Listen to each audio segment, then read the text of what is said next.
Welcome to Learning Photography with Duck. Here's your host, Duck.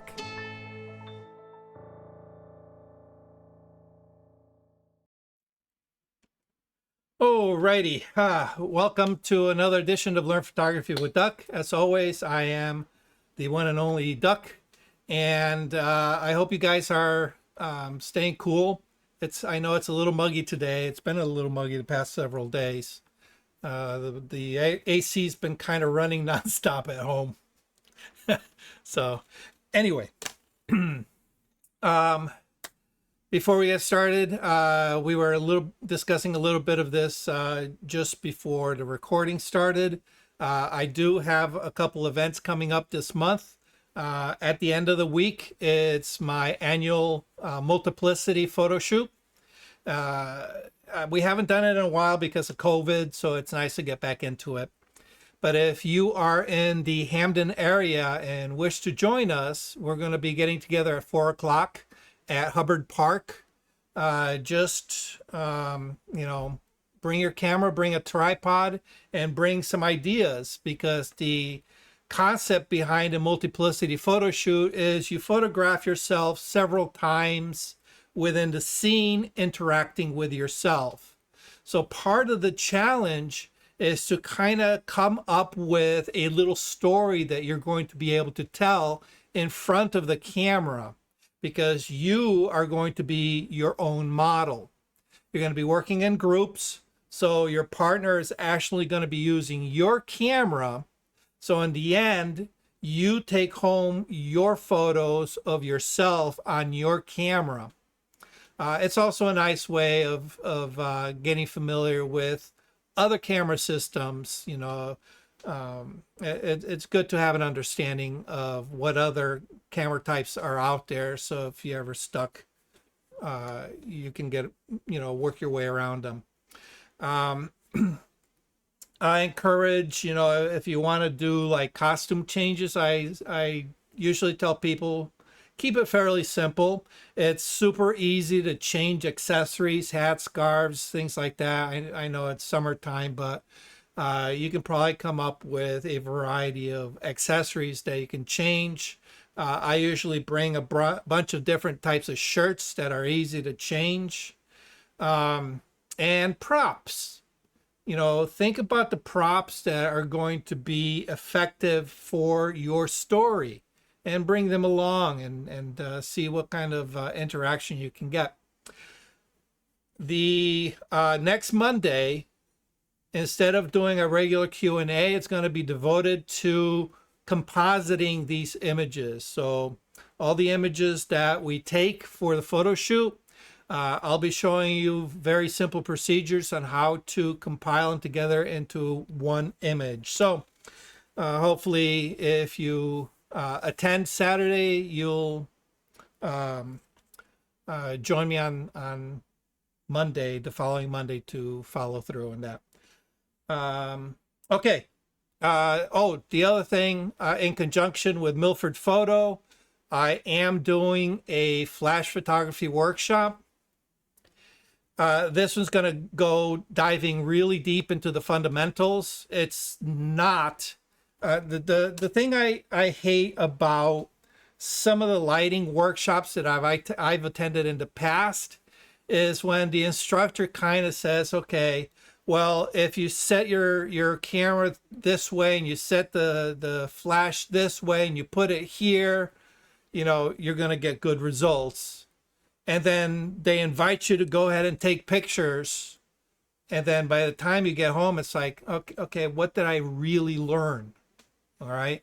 So this is going to break away from that mold. It's going to dive into the fundamentals of how to determine what settings. And then we're going to have a good chunk of time where we actually put into practice. All right. So this is going to be a hands-on experience using flash. We're going to do single flash, multiple flash. We're going to get into flash zones. We're going to get into how to meter it, the whole 9 yards. So bring our speed lights? Nope, I'll be providing everything. We'll be using my Godox lights.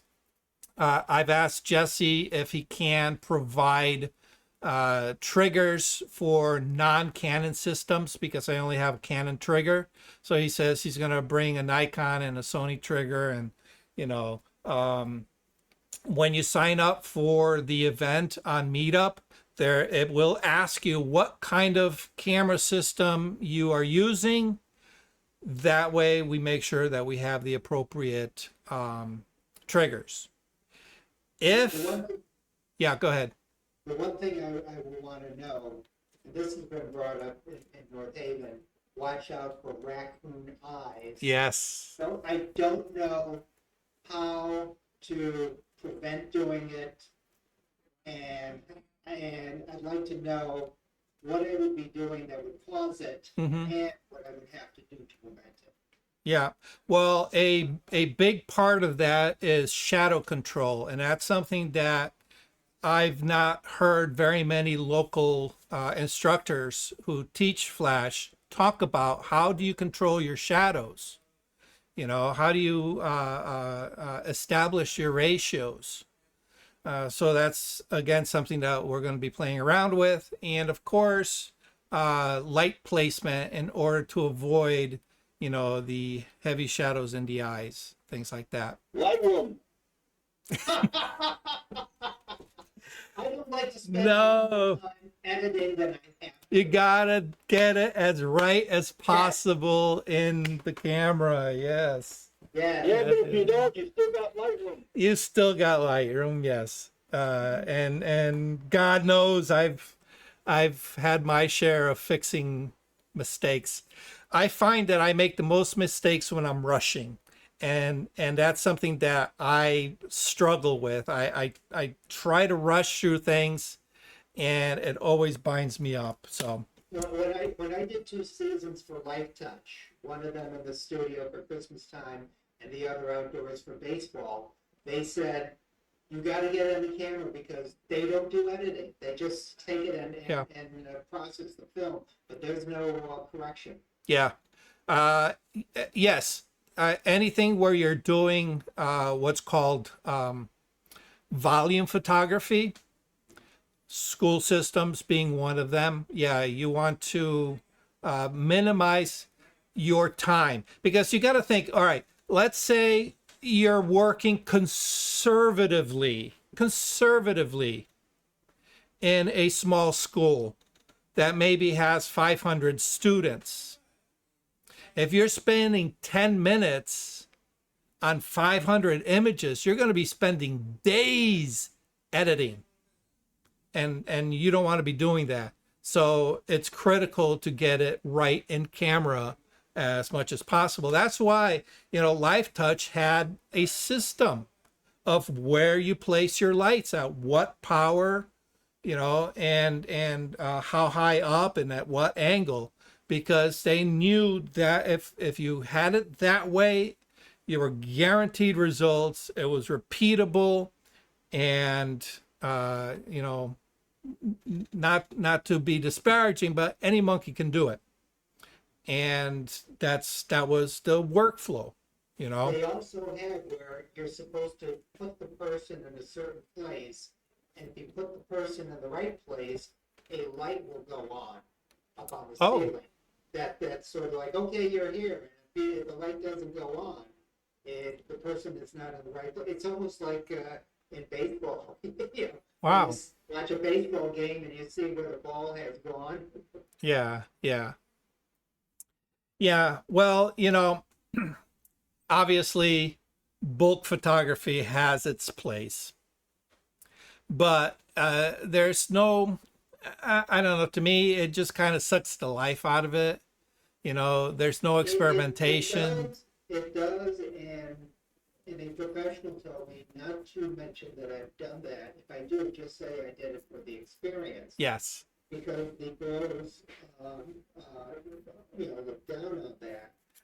It's a Yeah. good education, but the plus side of it is not everybody can afford you, Doc, or afford a real professional who's going to spend a lot of time.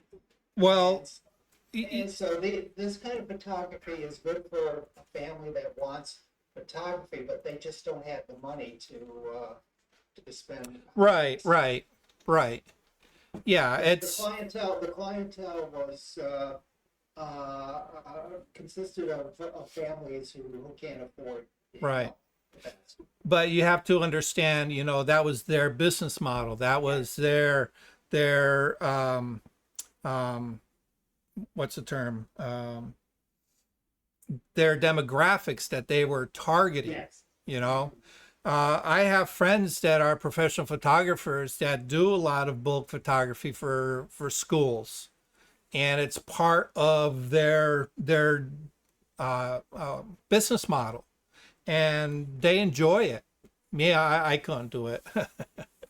But they enjoy it. They look forward to it every year. It's a good chunk of change for them. It's a relatively easy money because it's very formulaic, you know. And once you're familiar with the business aspect of it, because there's a lot more behind, there's a lot more away from the camera than there is with the camera when it comes to bulk photography. There's establishing relationships with schools. There's setting up accounts with the processors.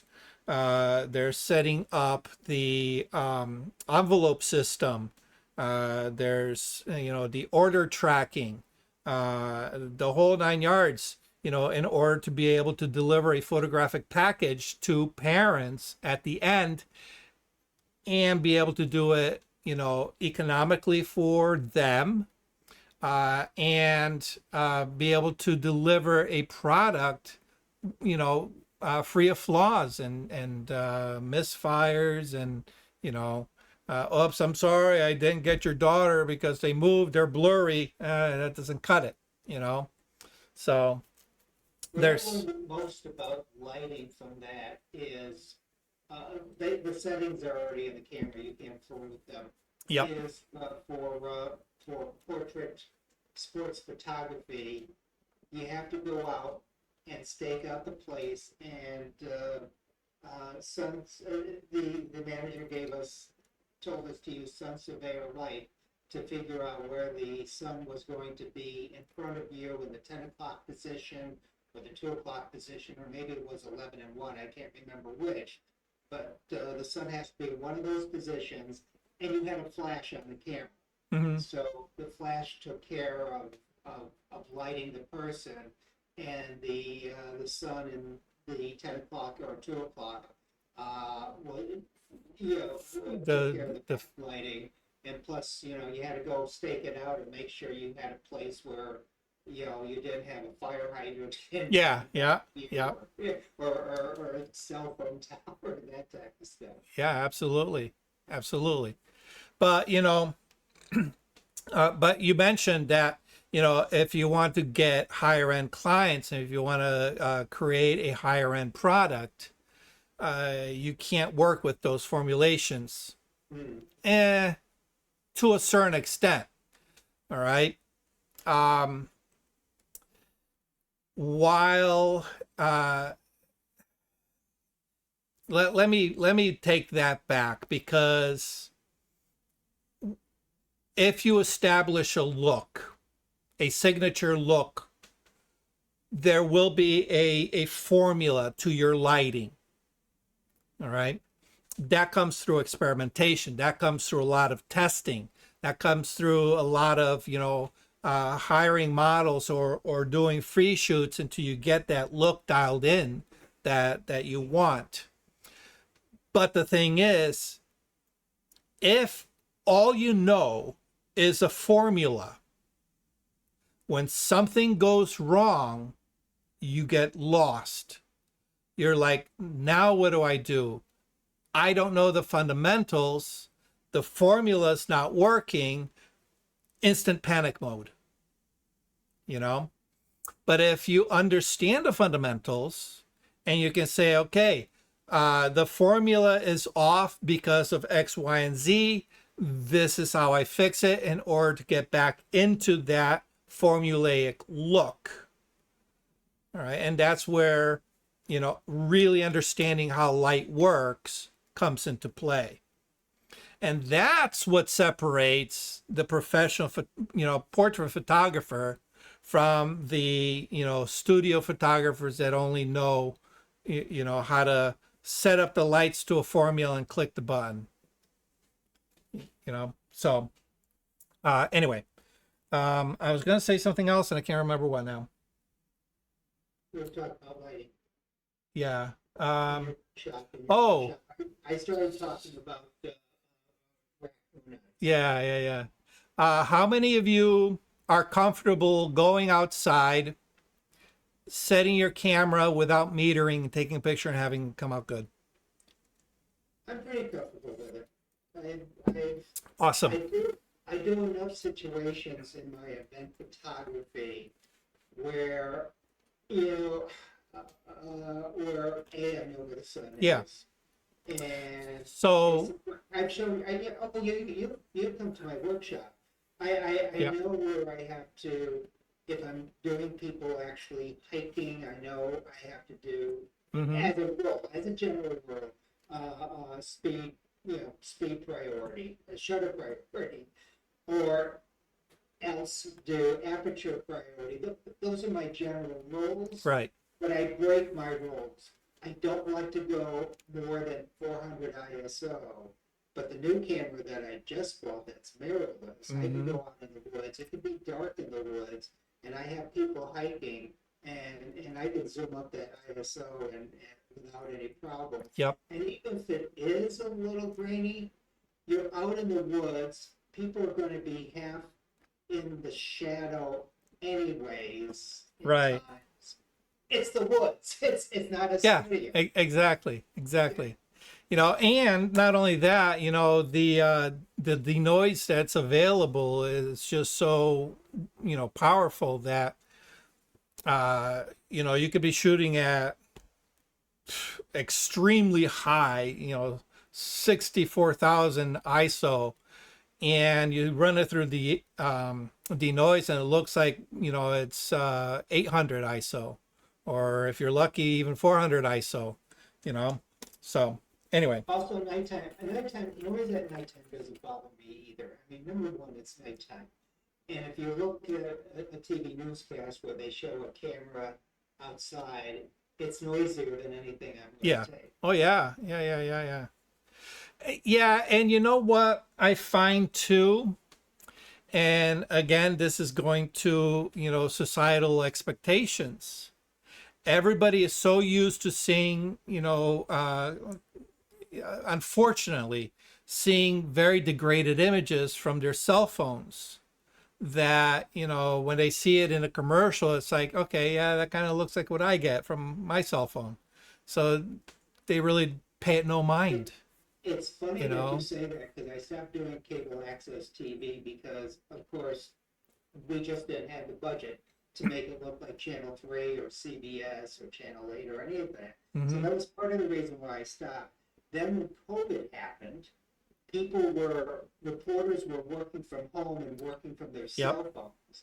People were being interviewed from their cell phones. Yeah. And now you have it where half of the interviews being done on television are done with the interviewee in their homes or offices by cell phone.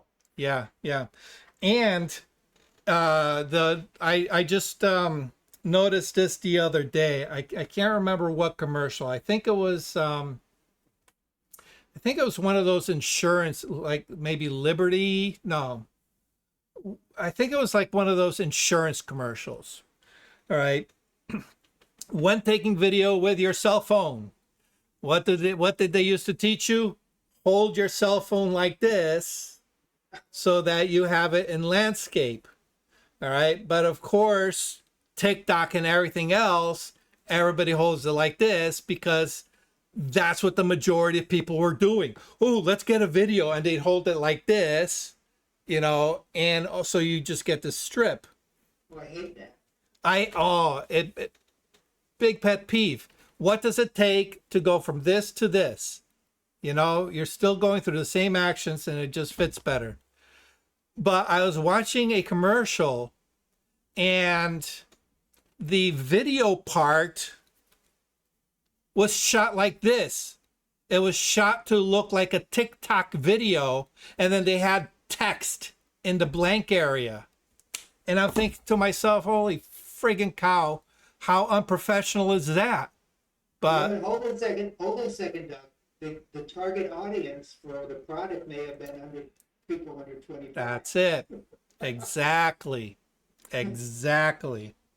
Because That's why they did it. There's one of those apps you have to shoot in, and you gotta be careful when you say the word portrait mode, because you have a portrait setting on the Yeah. iPhone. Yeah. Yep. But talking about weird things, this is something that Laura Parisi talked about, you know, and you've discussed it, where if you're doing portrait photography, you should have a 85 millimeter, or at least an 85 millimeter lens, full frame. And she said, take a look at Conan O'Brien. And if you notice, his features just look so exaggerated. They're probably doing that on purpose, having it a wide shot. And for the type of comedian Conan O'Brien is, maybe that was, but I was watching an old Columbo not too long ago. And there's one point where, you know, Columbo was this guy who, you know, he knew who the murderer was and how he did it. But there's this one point in the show where Peter Falk's face is so exaggerated, and the other guy is normal, and then in the next scene, Falk's face is back to normal. But when it was exaggerated, it was a point where I know it's like yeah, a subtle, I know, and you know that the director or some cameraman said, let's do it this way. Let's have a wide shot up close on him.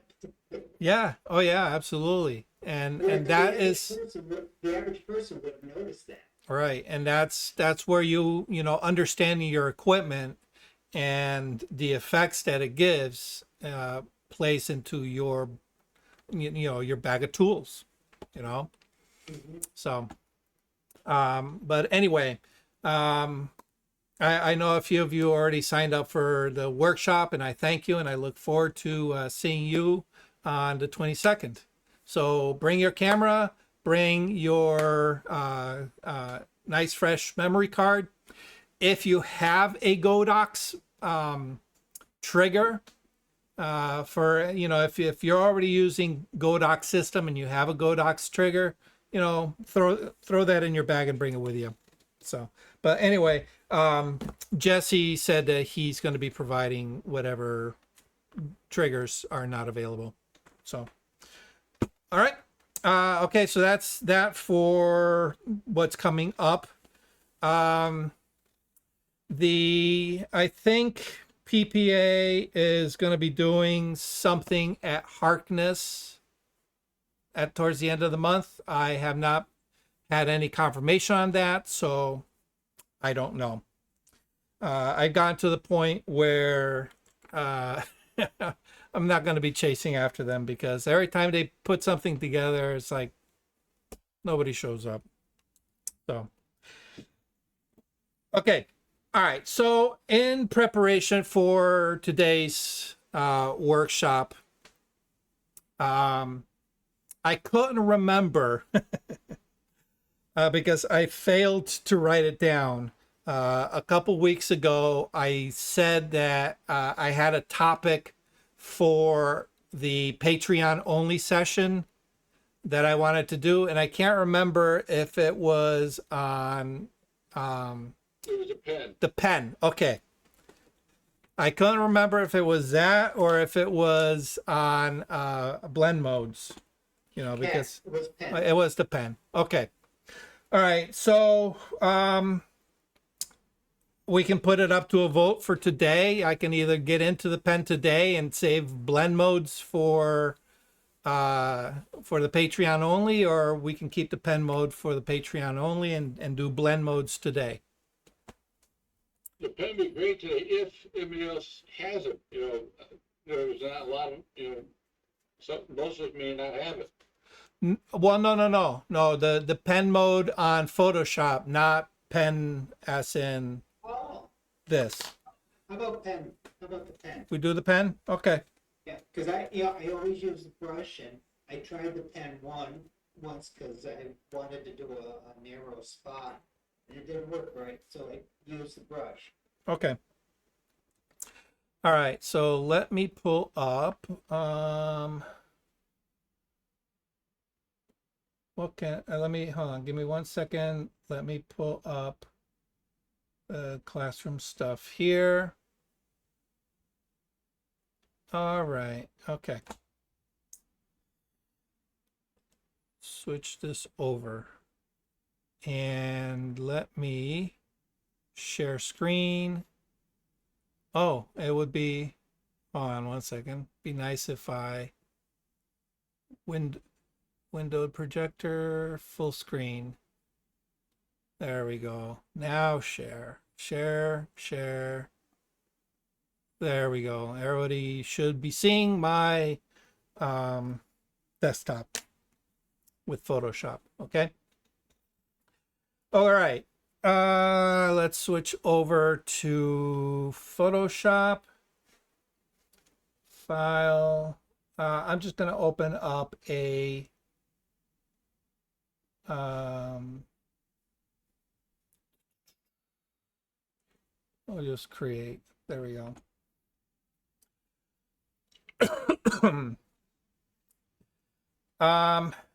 Let's see. Actually, you know what? Yeah, no, that's okay. I'll do this. All right. No, actually, I don't know what I'm doing.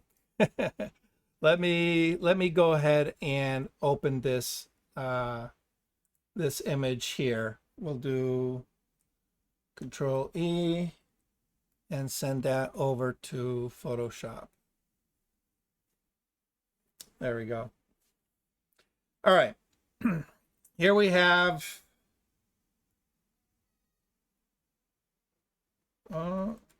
what's going on is okay. All right, let me stop share because I found out what's causing the problem, and that's this third video. All right. Screen, share screen.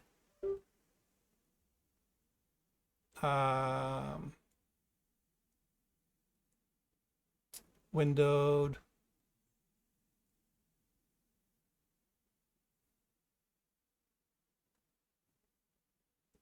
All right. Share.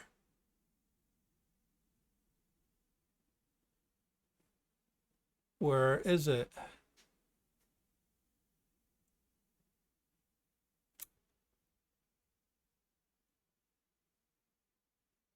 Okay, now I can't find it. Give me 1 second. Why am I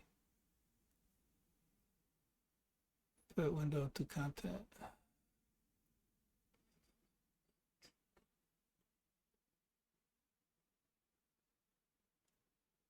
Share. Why can I not share?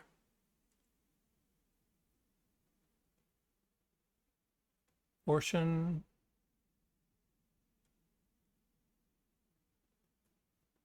I cannot share a portion. What the heck? Nope, that's not it. Okay.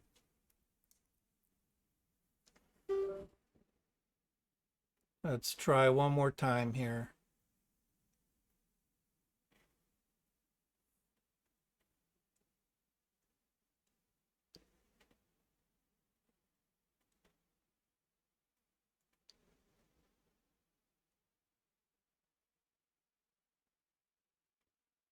Okay, share.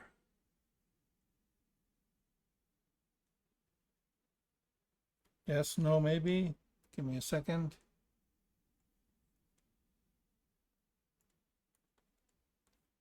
Shoot.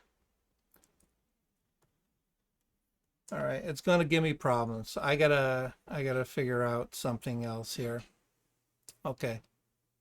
We're just gonna have to do it the old-fashioned way without me.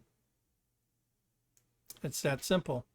For you guys, you will see screen 2. For everybody else that's going to be on YouTube, they'll get to see me. Okay. All right. Let me sit down here, grab my seat. All right. So here we have our bird. Okay. And in this case, the bird is pretty much isolated against a very clean background. All right. So obviously I picked this because it's going to make it easy to kind of illustrate the process. All right. The pen tool is a way to make a selection. It's a different way of making a selection that is non-pixel based. Okay, so what does that mean?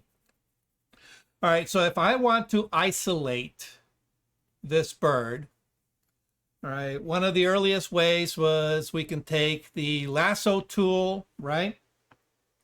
We can come up here and make sure that we are in the add portion of the selection. So every time we make a selection, it will add it.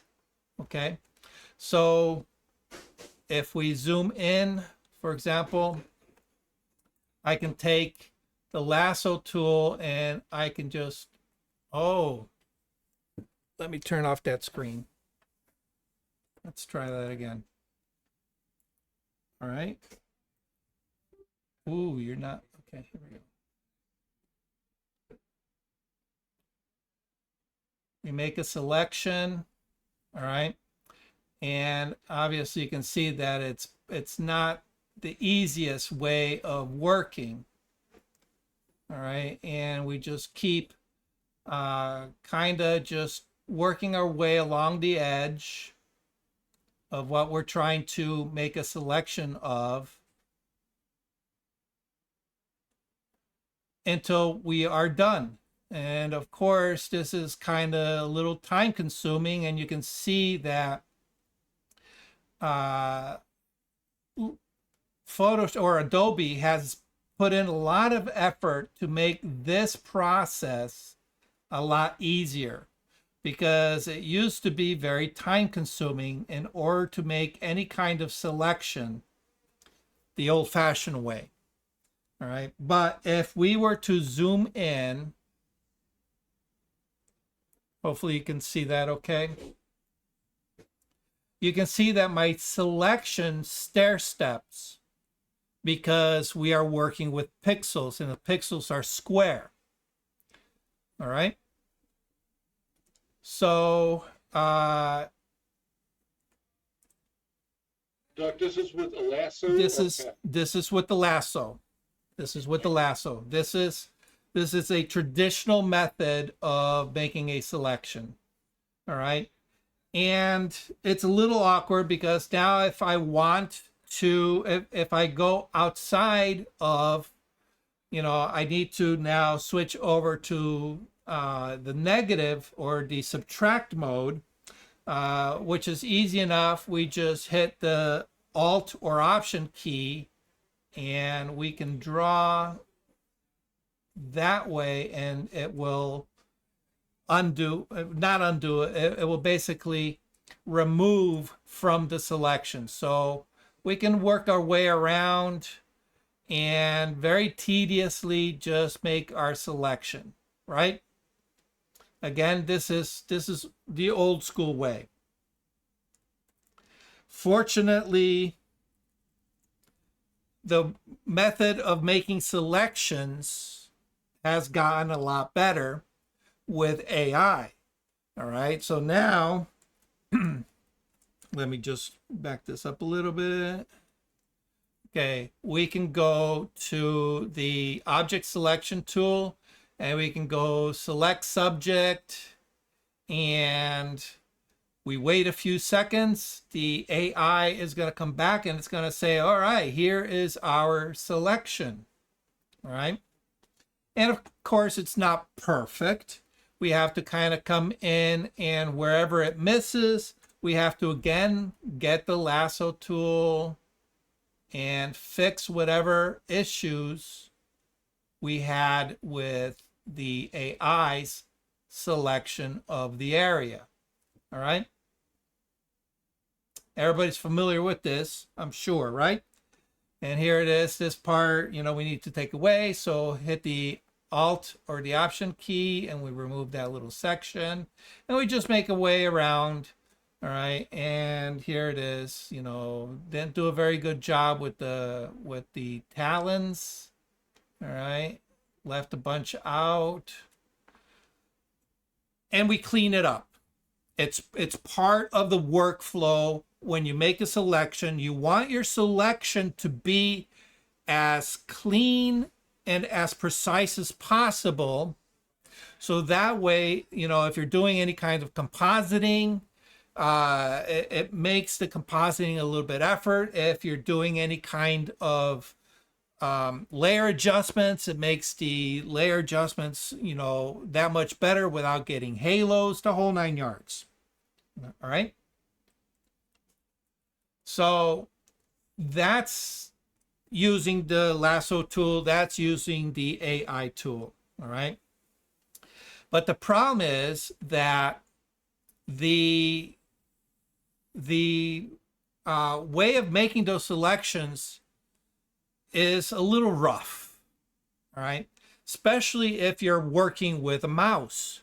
Trying to track along an edge with a mouse and the lasso tool can be tricky because, if your hand's a little shaky, all right, and then now I got to lift up my hand, move it over, put it back down in order to continue going, and that just kind of, ruins the edge that I'm trying to build.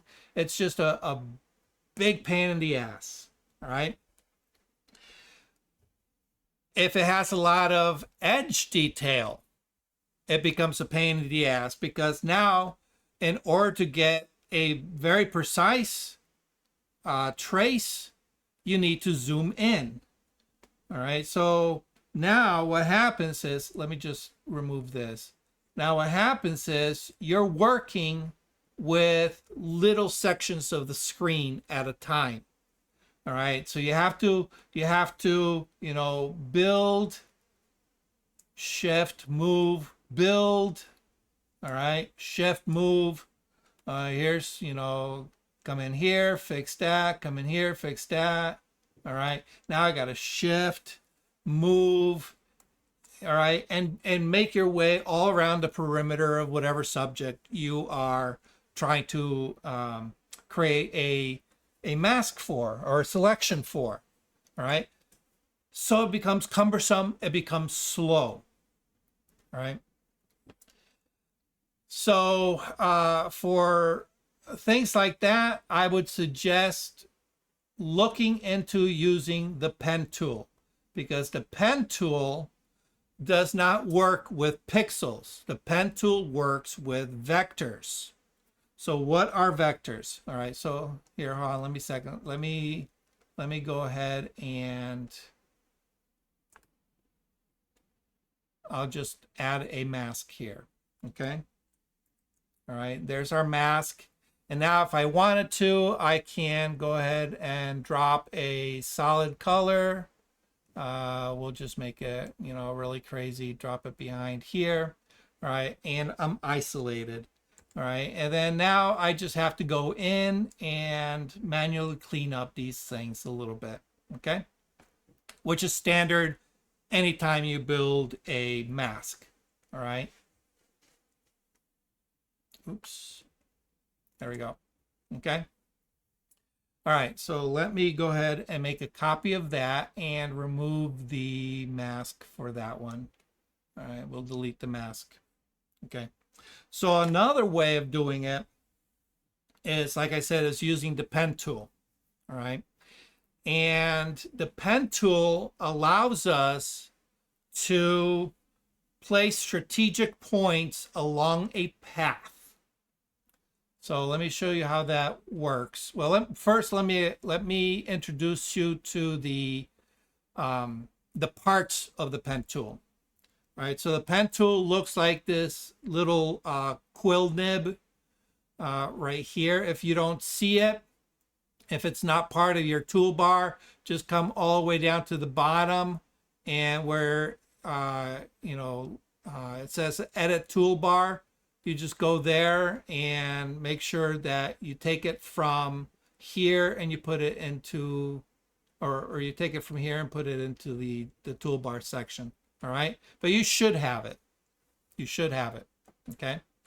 When you click on it, and there's a little down arrow. Okay. If you click on that down arrow, it's going to give you this flyout menu of different types of pen tools. All right. They're not different types as they are different states of the pen tool.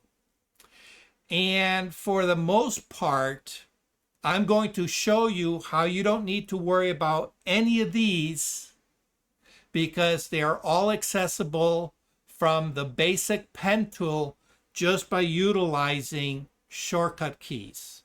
All right. So in order to use the pen tool, you will need one hand on your mouse and one hand on the keyboard. Okay.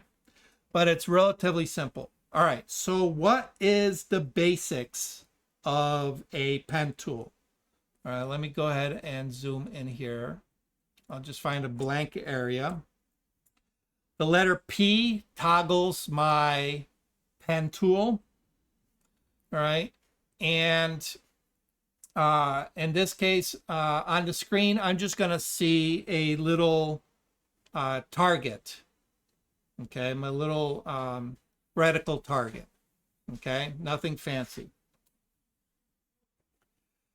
When I click on anywhere on the image, it's going to drop a little dot. Okay. It's a point. It's a point somewhere in space. And it does not relate to the pixels underneath it. All right. So I want you to understand that.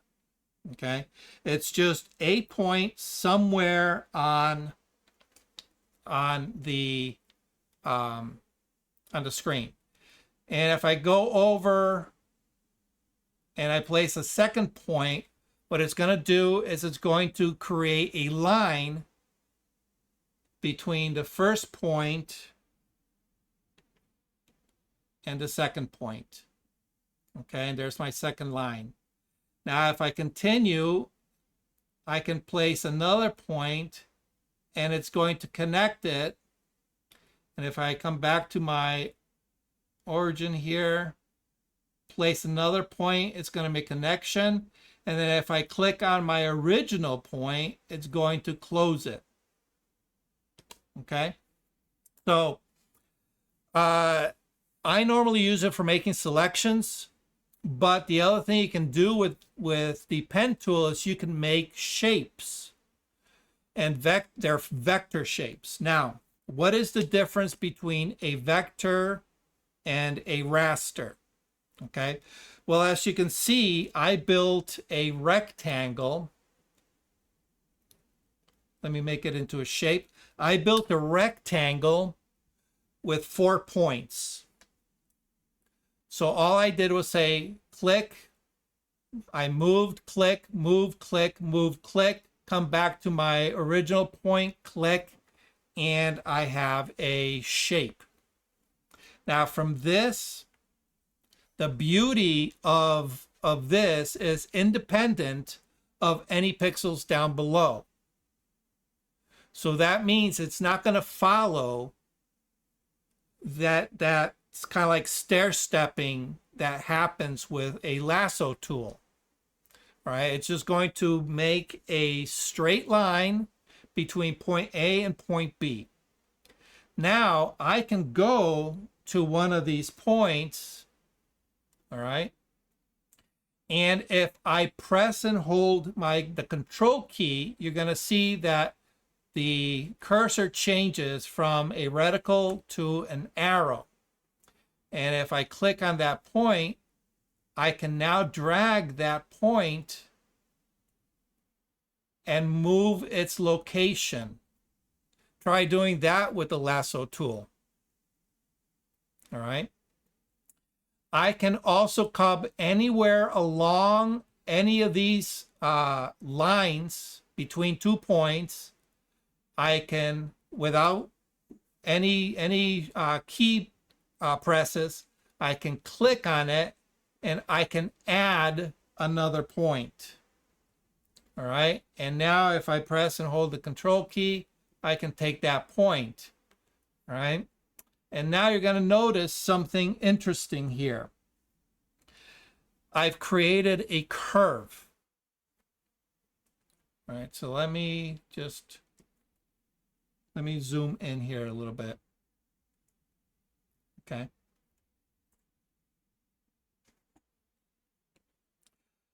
From that point I added, you're going to see these handles. All right, the handles come out. And if you notice, they kind of come out on a tangent to that curve that we made. All right. Those handles control the direction the line leaves that point. Okay.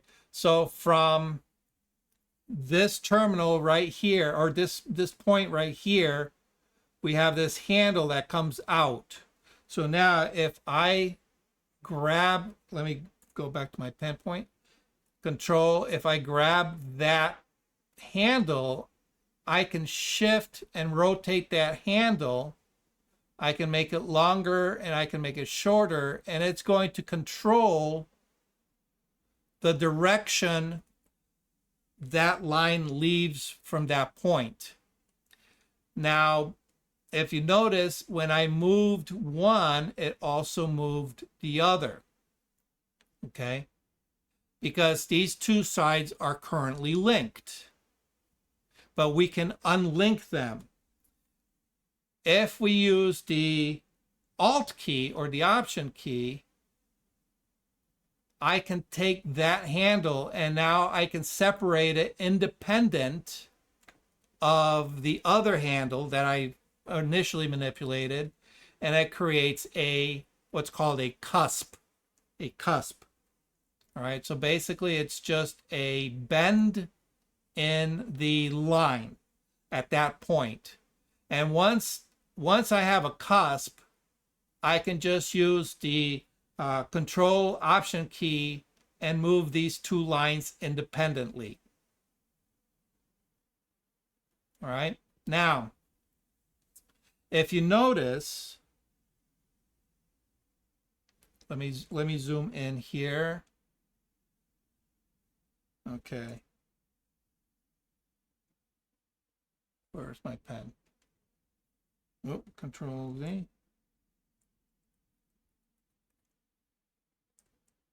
All right, here we go. Control, zoom in, zoom in, zoom in. Okay. All right, if you notice, my vector line is in red. All right. We can see it right here. All right. This is my handle. This is the cusp. All right. But the black part is a raster outline that I am applying to the line. All right. So we can give it an outline. We can give it a fill if we are looking to create a shape. Okay. I'm showing you this just so you get a handle of it, but for our and for all intents and purposes, we just need to use it to create a selection. So when we create a selection, we're not going to be seeing this in black. All we're going to see is this little red line in the center. Okay? All right.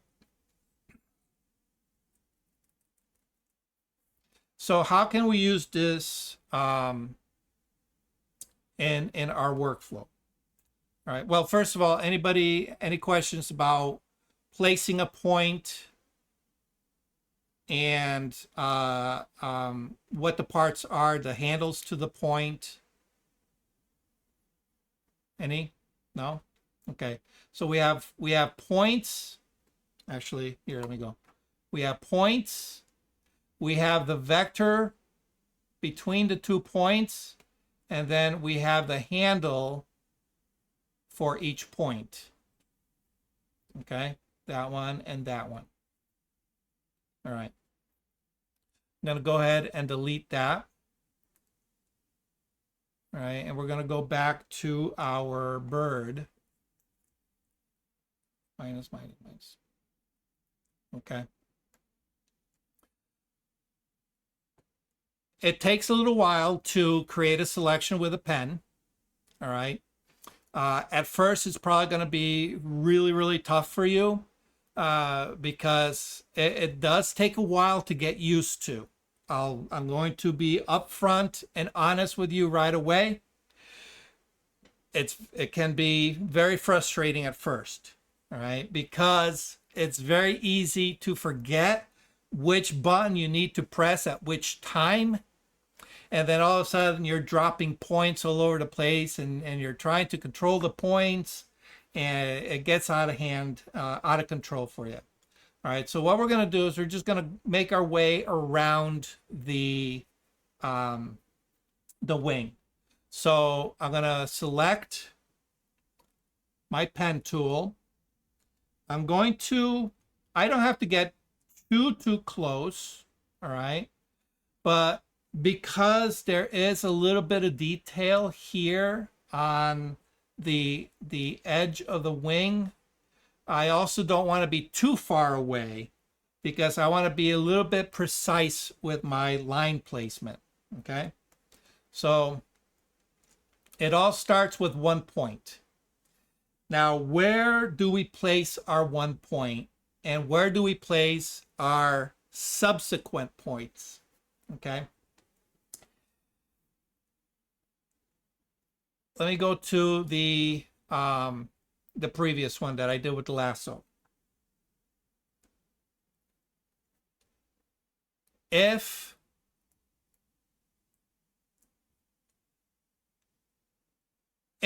I when I make my mask, okay, when I make my selection, there is a default feather that you can apply to your edge. I usually try to keep it fairly low, all right? So let me select my lasso tool, all right? So I got the lasso tool, all right? And right up here, we have our feather, okay? The feather edge.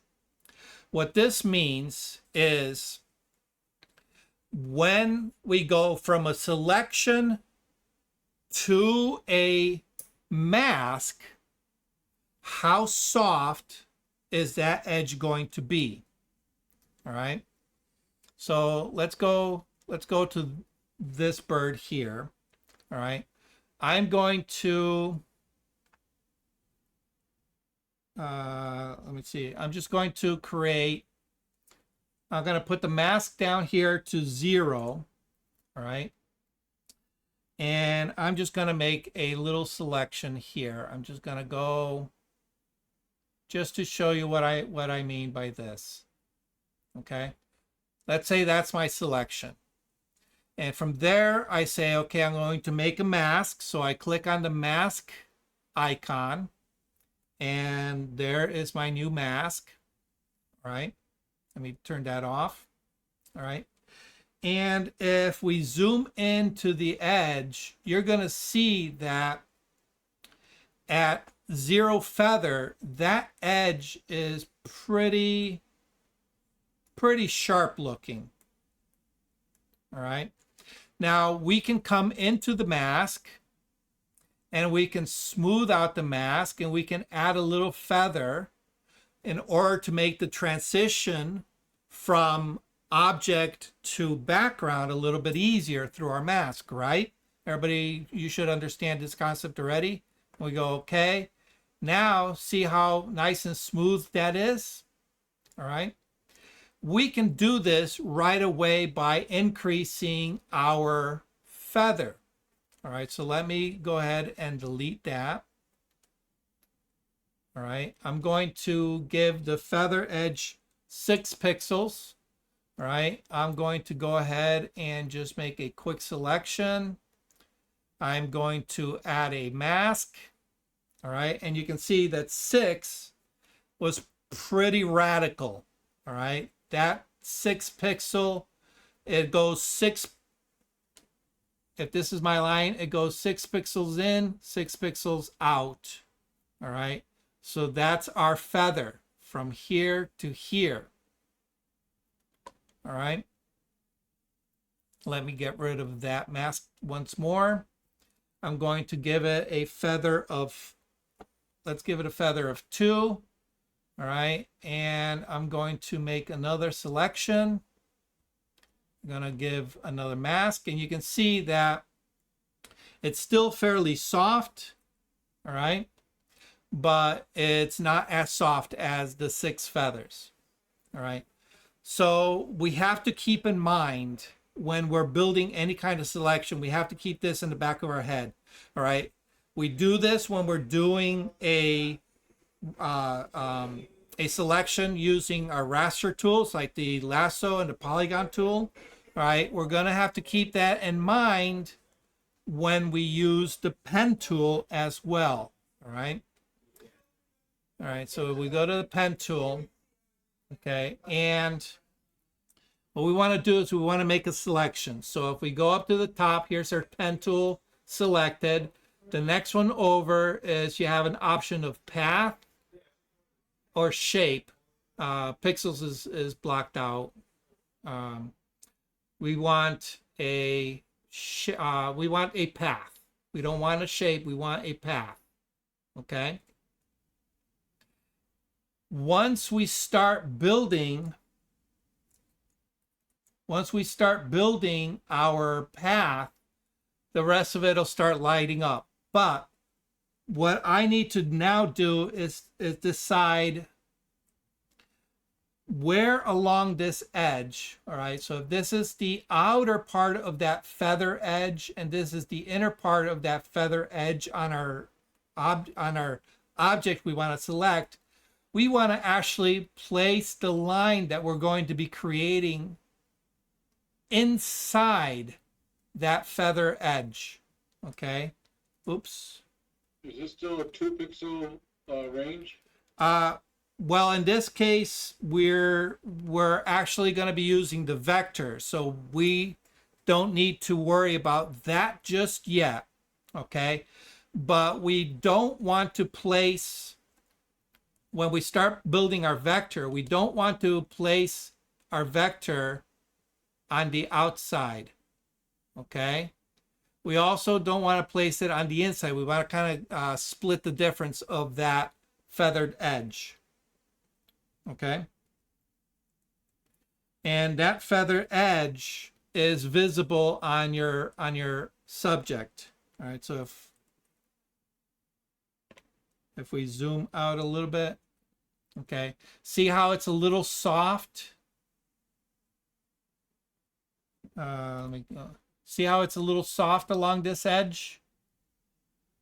Okay, what we want to do is we want to bring it. When we make our selection, we want to bring it just to the inside of that soft edge.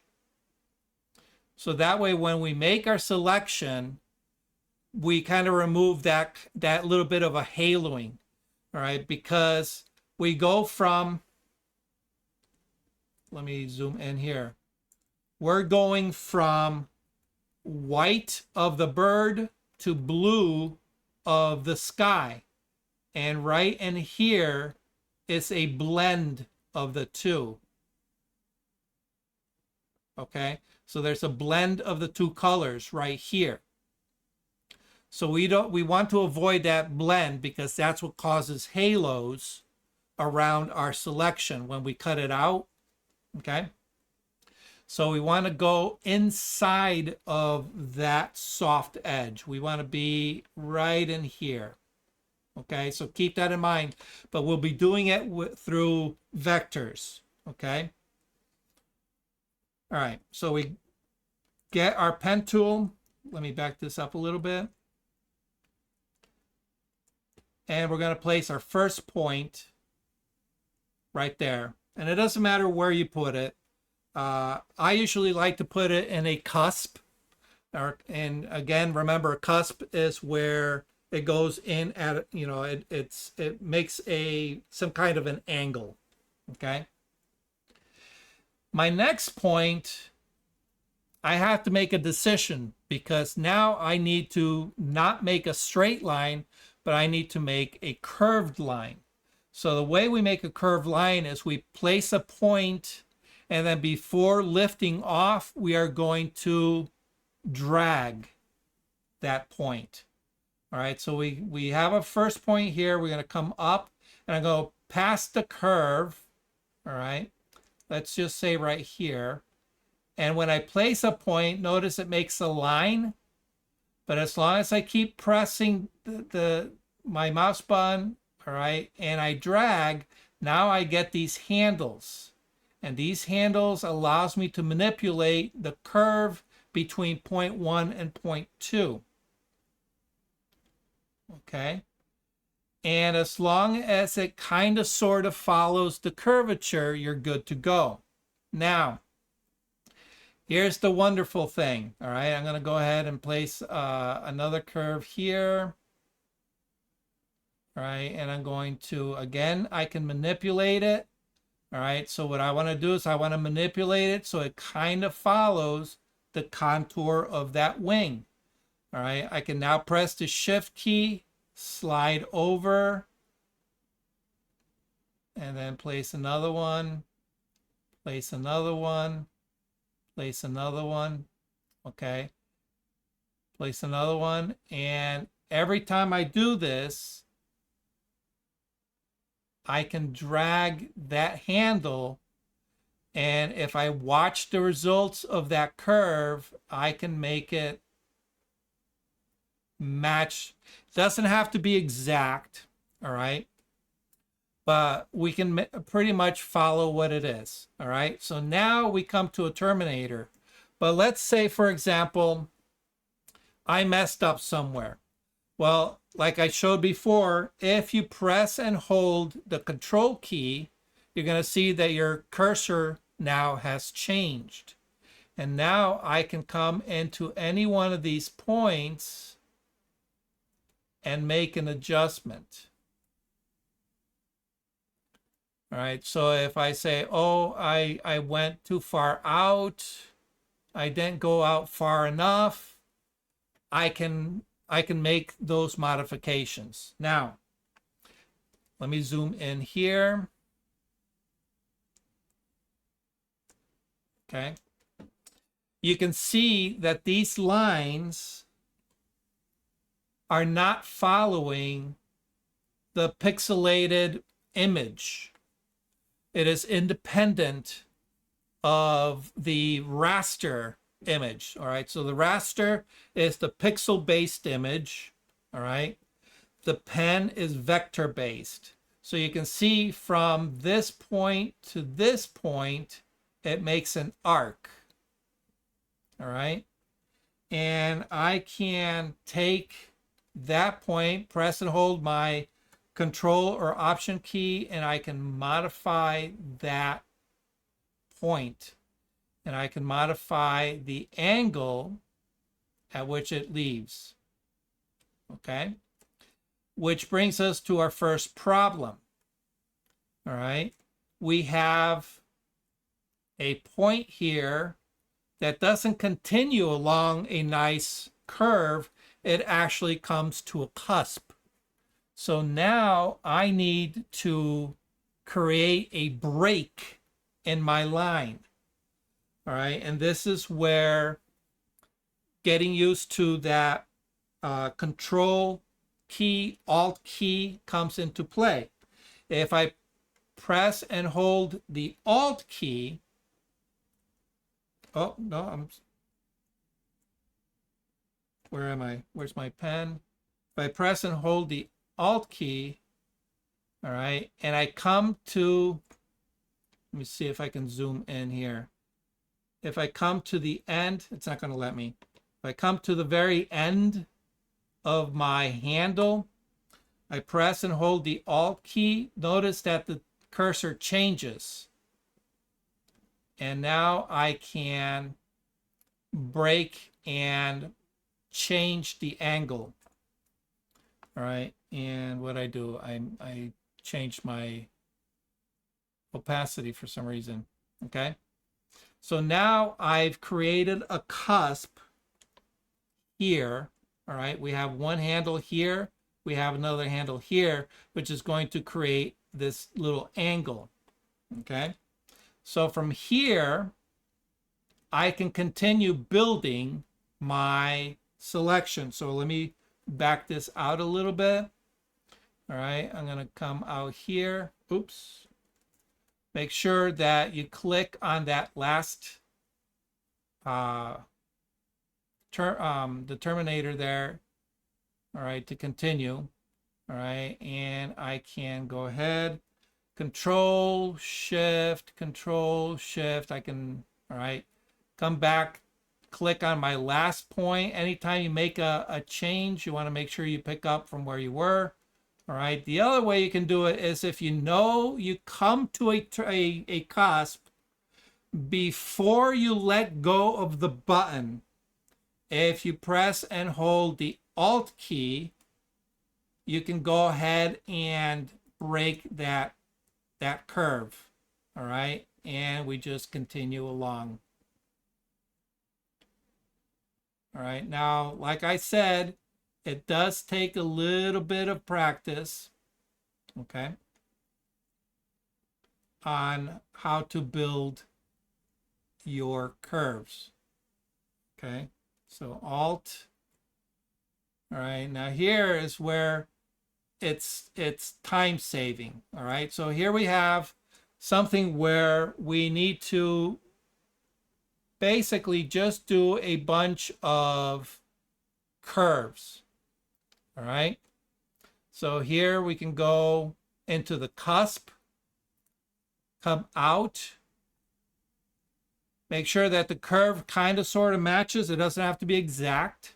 All right, before you let go, press and hold the alt key, make your curve, and notice how I'm kind of following the direction that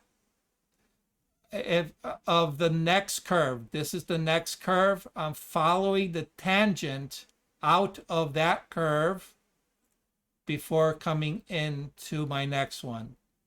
So click and hold the alt key.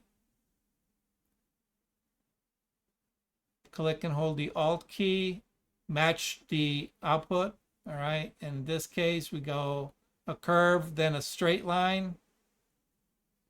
All right, curve. This one's a little strange. All right, this one we can kind of manipulate. All right. But you can see once you have, oops, wrong key. Once you have kind of like a grasp of this, building a, building a selection based on vectors becomes increasingly fast, because now you don't have to worry about shaking hands, mice running out of desk space in order to move along. You can come back if something looks off. You can always come in and edit it. all right, in order to make your selection a little bit more refined. Okay. And you would make your way all the way around just like this. Okay, so here we go.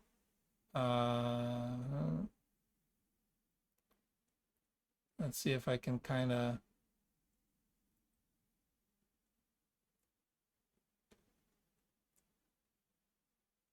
all right. And I'm just gonna close this off just for all right. So I'm backed out quite a way. All right, so I can tell right from here to here, because I was zoomed out, I can tell that my edge selection isn't very good. All right. As a matter of fact, if we zoom in, we can really see it. Okay. But the nice thing about this, I can go back to the pen tool, press and hold Control or Option. Oh, make sure that you have only one selected. And I can make adjustments as needed, right? My Alt key, if I want to break a curve, and Control Option if I want to move things. Alt break, Control move. Okay, if I need to add another one, I can just click in the middle, hit the Control key and move it into place. Move this into place. There we go. And that's a decent enough selection. All right. Now, of course, I have experience with this. I have practice with this, so it makes it look a little bit easier than it really is when you're first starting out. All right. But the nice thing about this is now, if we go to our paths, all right, where it says paths, and if you don't see it, if you don't see paths, just go to Window, Paths, and your paths will come up. All right, and you will see that path. Oops, that path right there is this path right here. Okay, so now I can rename this. All right, and we'll just call it Wing 1 just for now. Okay, and that is now saved as an editable path that I can always use to generate selections from.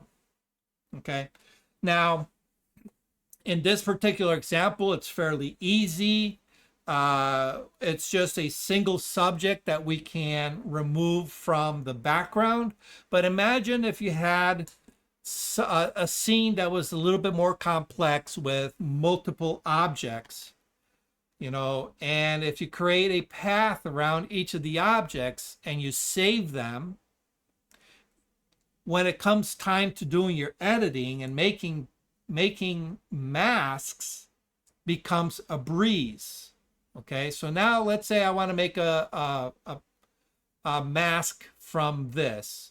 Okay, all I have to do is just like any other mask. Once you have a mask, you just press and hold the Control or the Option key. You click on it and it turns into a selection.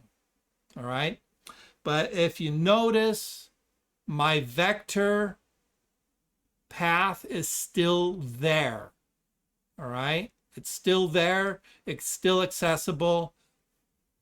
I just converted it temporarily to a selection. So now I can come back to my layer and I can go ahead and create a mask, and I have a nice mask selection. Okay. All right. Any questions on this so far? Yeah, can you apply that to any wing or to any other subject? Um, Because I'm having trouble understanding. Okay, you have this mask wing one. yes.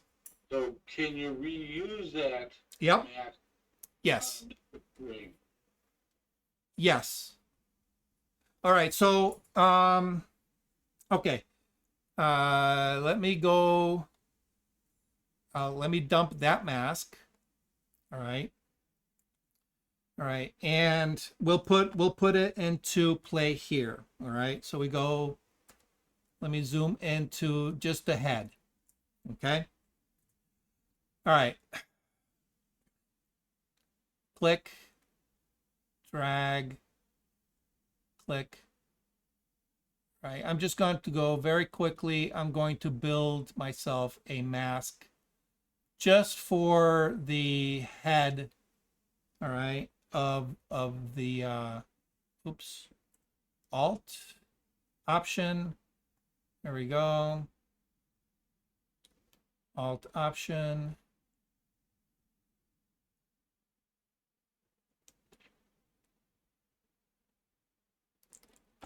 Control. That needs to shift in a little bit. There we go.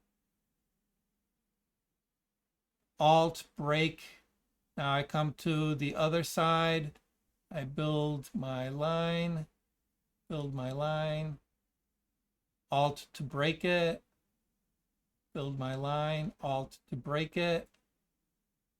Build my line. And come back. And there. Okay, so now I have a selection of the head. Okay, and I can go ahead and, oops. I want to make this into a selection. Okay, so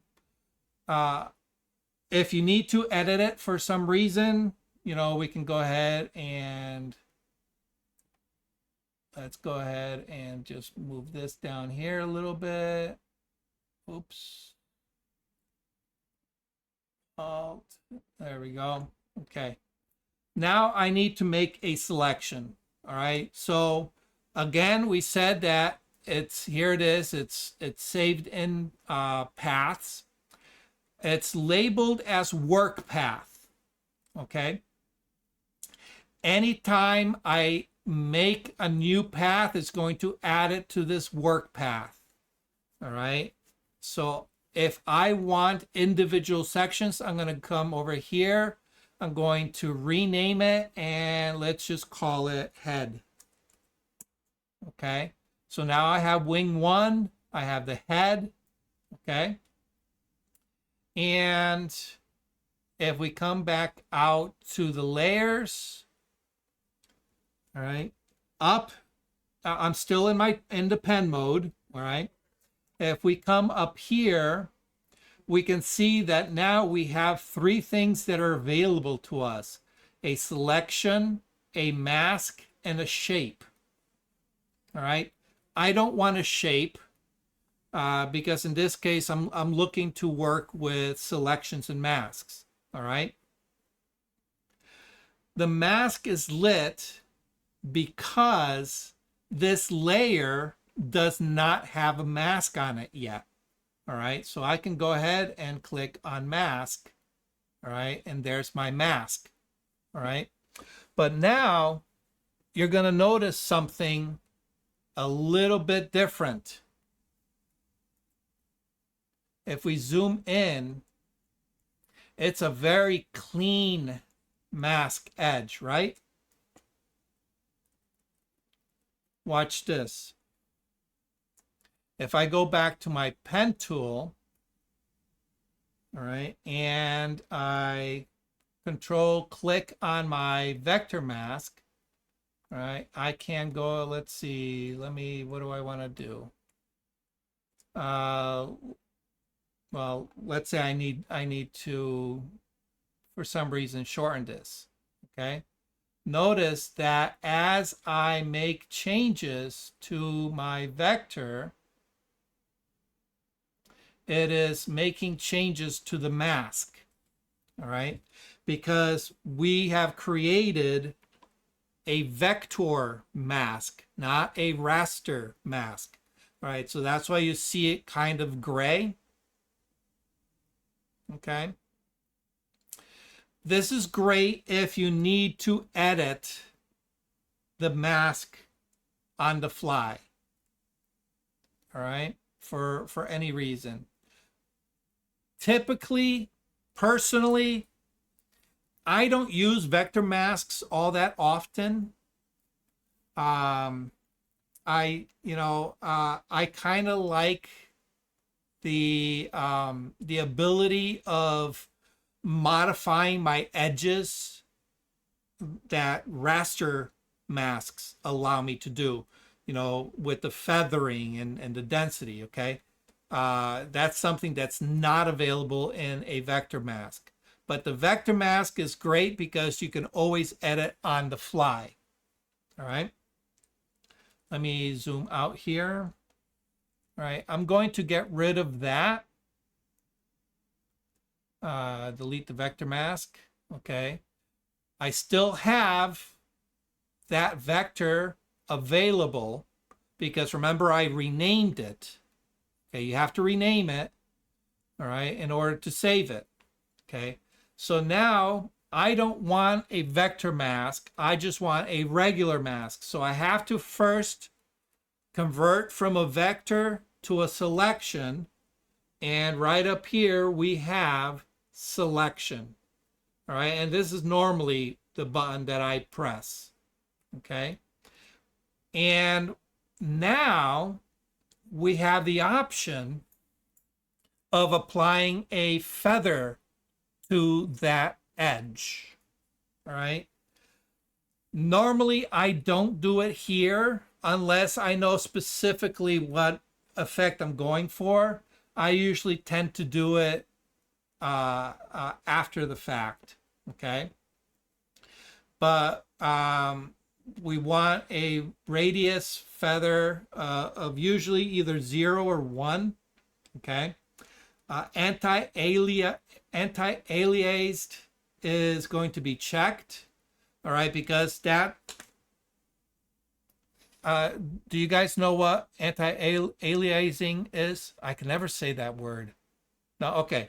All right, It makes it softer. It makes the edges softer. It smooths out that stair stepping by incorporating blend pixels where it stair steps. Okay, and I'll show you in a second. Okay, so when we make a selection is not going to be smooth like this. Okay, a selection is going to be stair stepped because of the pixels, correct? So if we have black pixels here on this side, which is going to make our part of the selection, right? And we have white pixels on the other side. What it does is it'll generate a pixel that is a gray tone, all right? And depending on, it may even generate a second pixel that's a little bit lighter.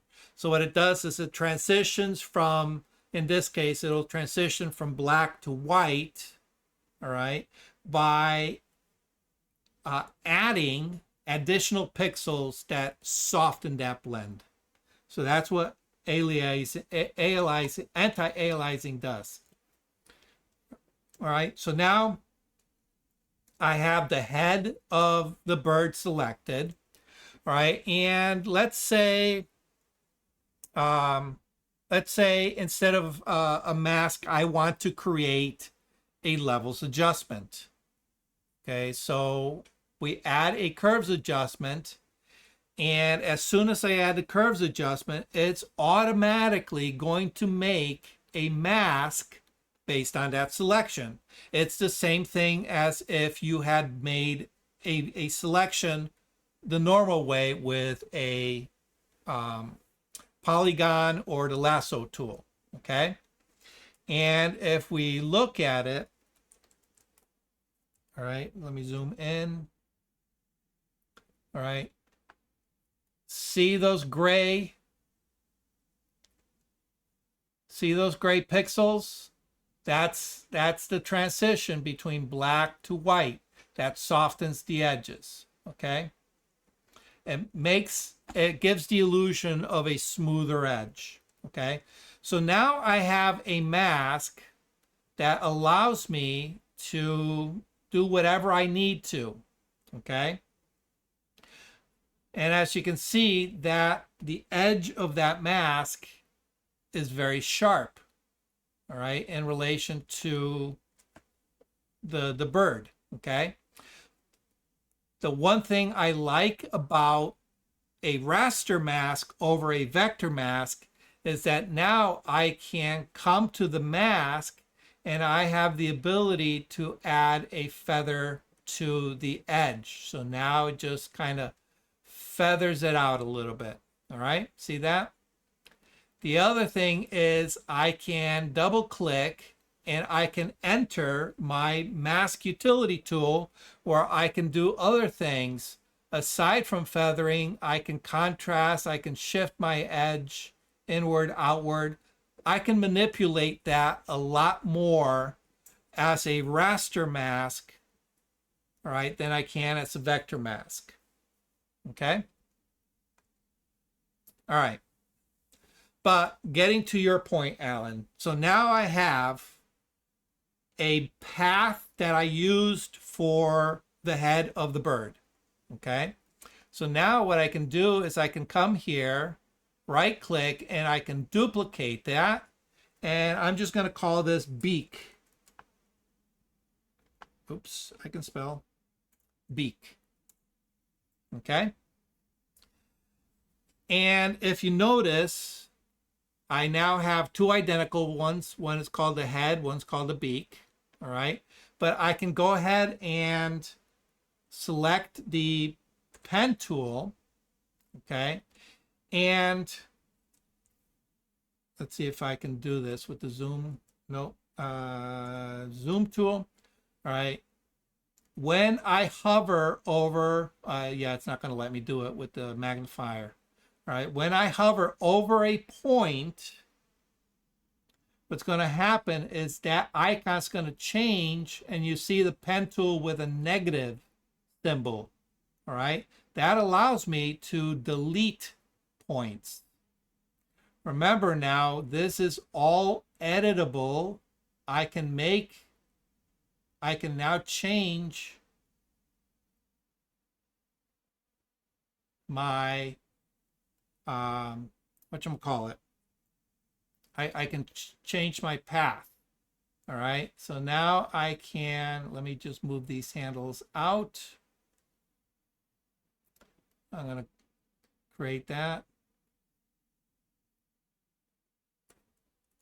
Let's zoom up here. Control, bring this down. Let's see, we'll get rid of this one. Okay, control. Now I can add, all right, so without touching anything on the keyboard, if I just hover anywhere along that line, remember I can add a point. Press the control key, I can now bring this in. And if I zoom in, what I can do is I can rebuild the new mask. Oops, let's do the Alt key.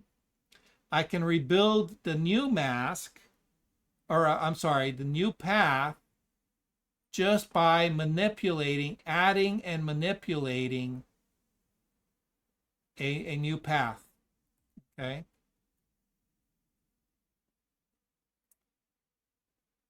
So I want to, let's see, Alt will break this, add, we'll break that, Control, move, Control, shift, all right, add, Alt, break that, Control, shift, all right, add a new one, Control, move my points around, add a new one, Control, All right. And I now have a new vector. Is that a point? Yes, it is. So let's delete that. Okay. All right. So the beak, let me bring this out. Okay. If I wanted to, now I can create, let me go back to my layers mask. All right. I can create a new selection based on that new path that I took part of the old path, changed the back side of it, and I make a new selection. All right. And if I wanted to, I make another curves adjustment, and let's say we want to make it a little bit more yellow. Okay. We want to really stress the yellow. Let's go to the red channel, and we want to really, for some reason, I want to boost the colors on this part. Okay. All right. And I still have the head. I still have the beak. All right. And I still have the wing. Okay. So now I say, okay, well, this wing isn't quite right. All right. Control, click on it.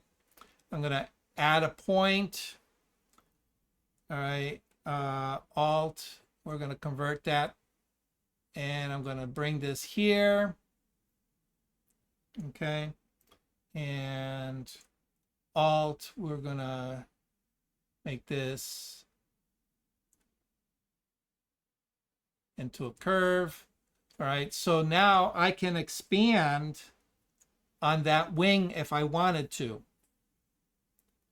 All right, because it's all editable. Okay.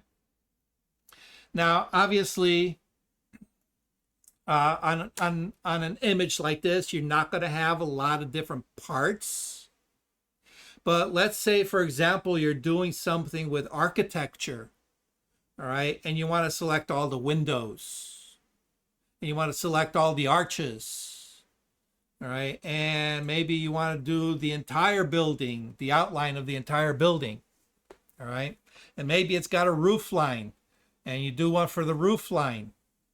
So now, in order to make that architectural image look great, here, let me go ahead and stop share here. When you want to make that architectural image really look great, you're going to be adding multiple effects to all those different parts. All right. Maybe you're going to be painting some light into the windows. So you're going to need a layer just for adding lights to the windows. You're going to need a curves adjustment, for the reflection on the glass. Maybe you want to give it a little bit of tint of blue. All right. So you're going to maybe do a color adjustment. So you're going to be utilizing all these parts that you build over and over and over again. So rather than having to take out the lasso tool every single time and creating a selection, you just make it once and you use it forever. Okay. Another way is you can go from simple to complex. Okay, so you can take the basic outline, and you says, okay, well, I have this outline it took me a while to build, but now I want to preserve that outline, but I need to remove all of this, kind of like what we did with the head. We want to keep one part of it, but we want to modify the other part. So we've already built it once. Why would I need to build it again, especially if it's very complex? Okay, so imagine let me just do it like this. Imagine if the bird was, instead of in front of a clear blue sky, it's flying in front of a tree or in front of a building, and we have all this complexity of an edge here already built. all right, because we built it to mask the wing, but now I need that same exact profile along that wing for the building that's here. Okay, imagine having to redo that whole edge. You know, it's very time consuming, it's very challenging, and if you don't get it right, depending on what kind of adjustments you do, you may notice some haloing where the two edges don't quite match up. Okay, so now you're able to just take that wing, all right, duplicate it, all right, and we'll call it our theoretical building here. Okay, and we can go to our pen tool. We're going to control, and we're going to say, okay, we're going to delete kind of, well, all right, so we'll move this one. All right, we'll move this one. All right, now if I press and hold the Alt key and just click on one of those points, it turns it to a straight line. All right, so I can come in and I can create straight lines. All right, so now I can take these and I can now reposition them to the outline of that building, all right, that I was worried about. How am I going to build that with that wing shape? All right, just like that, I've reused that part of the wing and applied it to a new selection, a new mask. Okay, does that make sense? Wing 1, wing 2. All right, does that answer your question, Alan? It does. I'm still having trouble. Are you applying it to, let's say if I want to apply it to a different photo, you were talking about a building in the background. So if I have just that bird, or can I use a different bird and use the wing 1? I know I'm confusing you.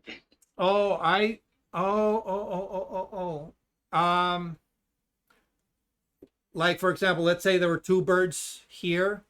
Yes, and would that formula work with the second bird? Yeah. Theoretically, yeah.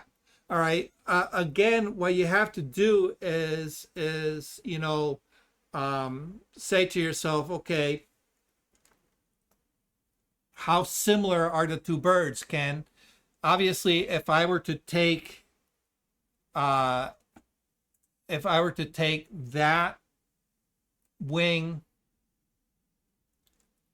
all right, and let me just select. I guess I was looking for like a silver bullet.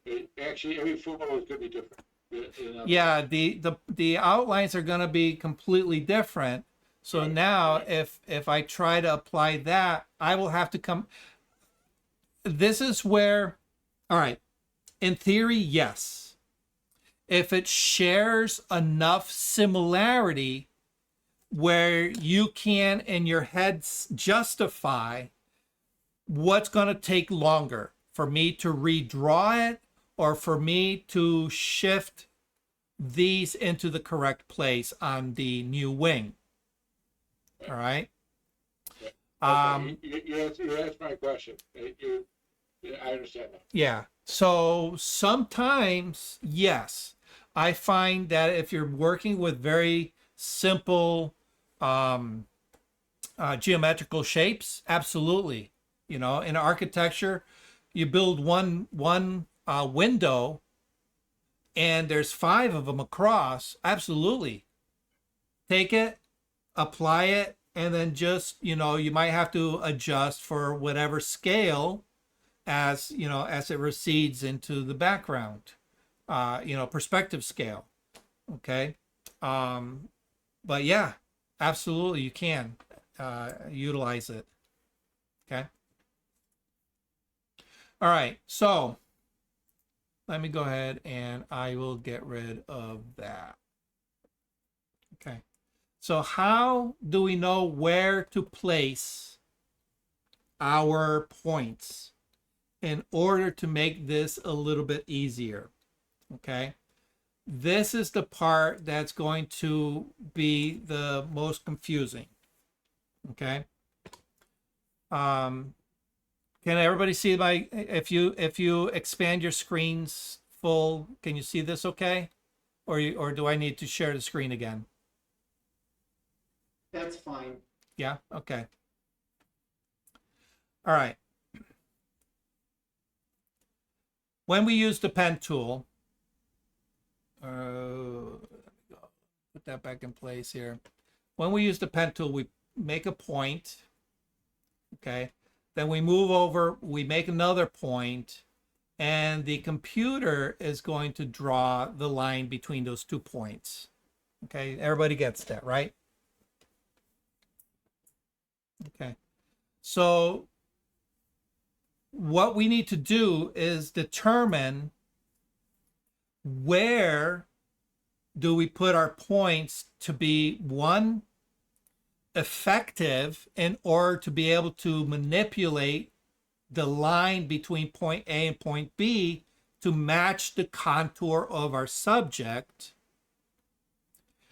and two, get it to the point where we don't need to add 1,000 points in order to get it. Okay, so as a rule of thumb, anytime, Control Z, let me go back to my drawing. Anytime there's a cusp, okay, anytime there's a cusp, I know that's going to get a point. Make sense? All right, because that's going to be where, all right, if I make a point, the line comes into the point, okay, and I'm telling it that instead of going straight through, I want to create an angle. All right, so there's going to be an angle here. So because there's going to be an angle, I know that I definitely need that. Okay, because the only other way to build an angle is if you have a line coming in, all right, and you put a point, that line wants to continue on its opposite tangent, right?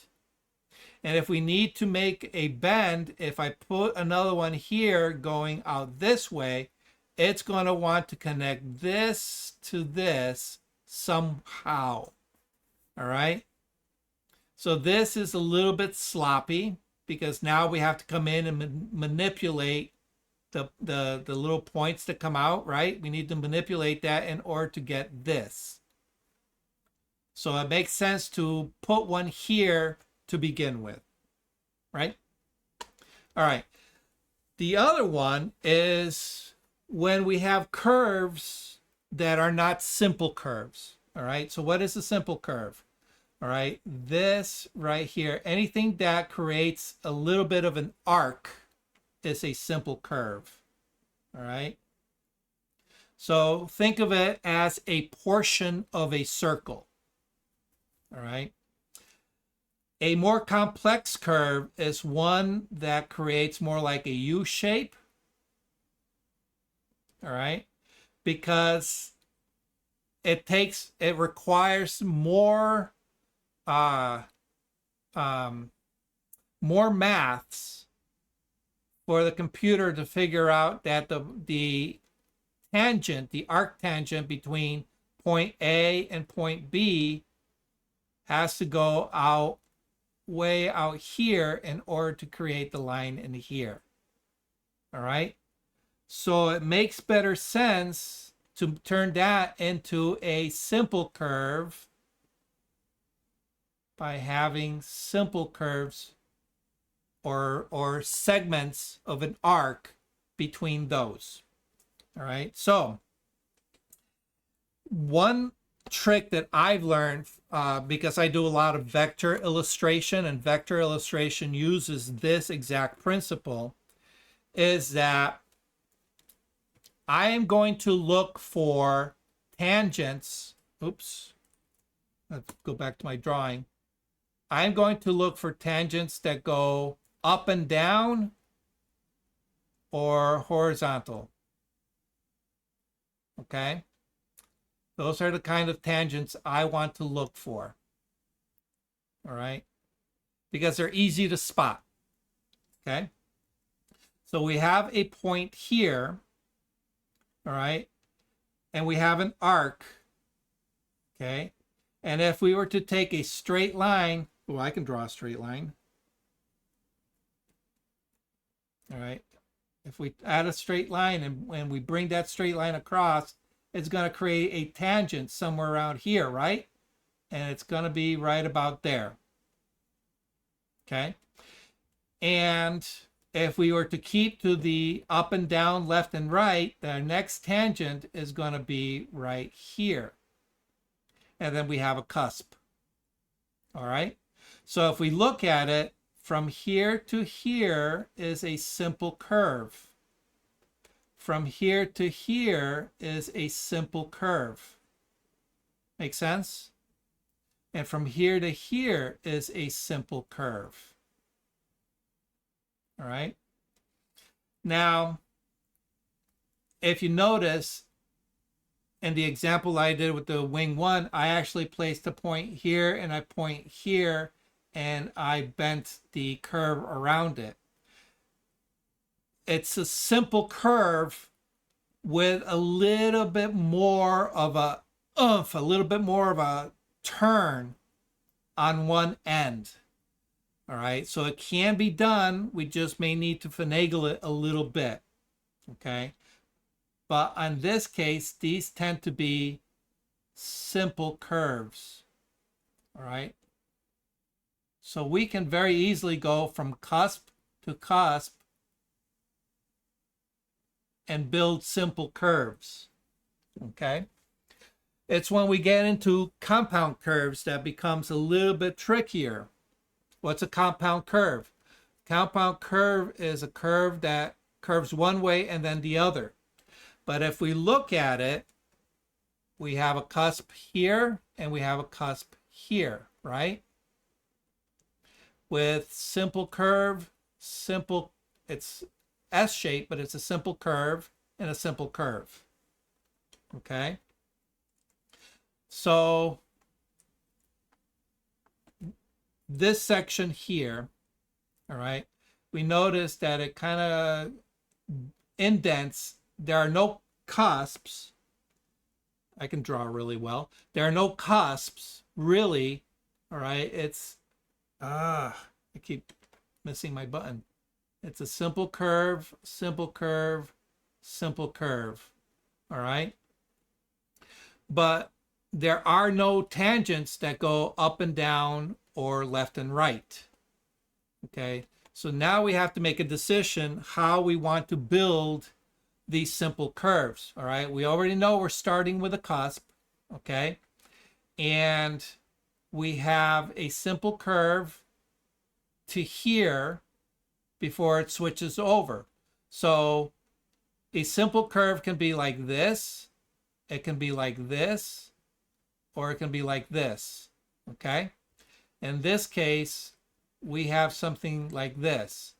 All right. So if we look at it, we put a point there, and we go again to another S shape. All right. And then to a simple curve, or even another S shape. All right. And then from there to there, it's a simple curve. All right. All right. So how does this look? Okay. I'm gonna start with this one right here. Okay. Pen tool. All right. I start off with just a point. Click and make a point. Okay.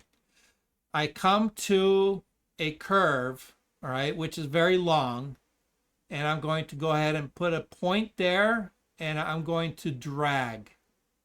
I'm going to drag until that curve kind of looks like what I'm trying to outline, okay? And now we run into our first problem, okay? The distance between point A and point B to make this simple curve is very long, as illustrated by the length of this handle, okay? Length of that handle. We have the length of that handle coming out on the opposite side. So what's going to happen, what's going to happen is it's going to want to create a curve just as long. Okay, so see the tangent there? It's going to want to create a curve just as long, but it's not a long curve. We're coming from a long curve to a short curve.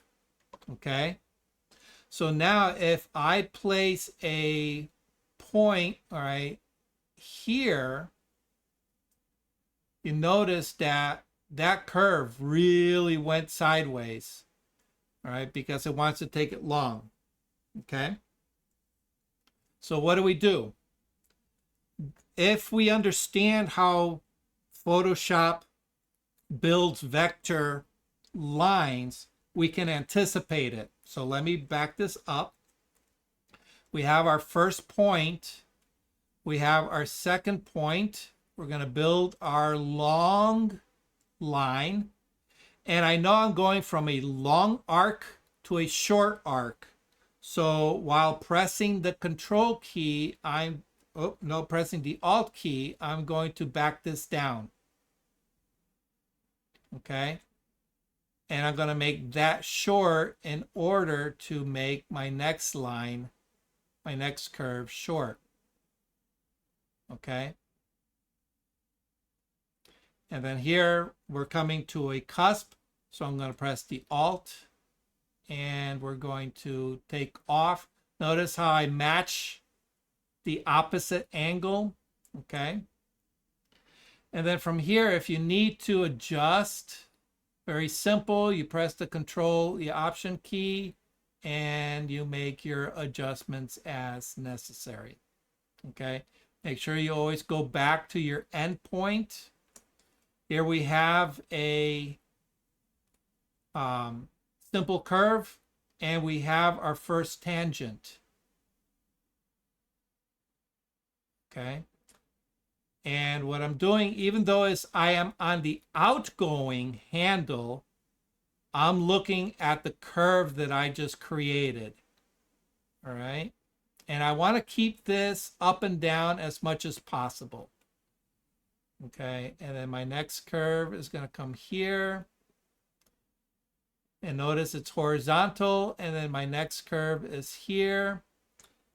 And I'm going to press the alt key in order to break it. And I match the angle that is coming out for the next arc.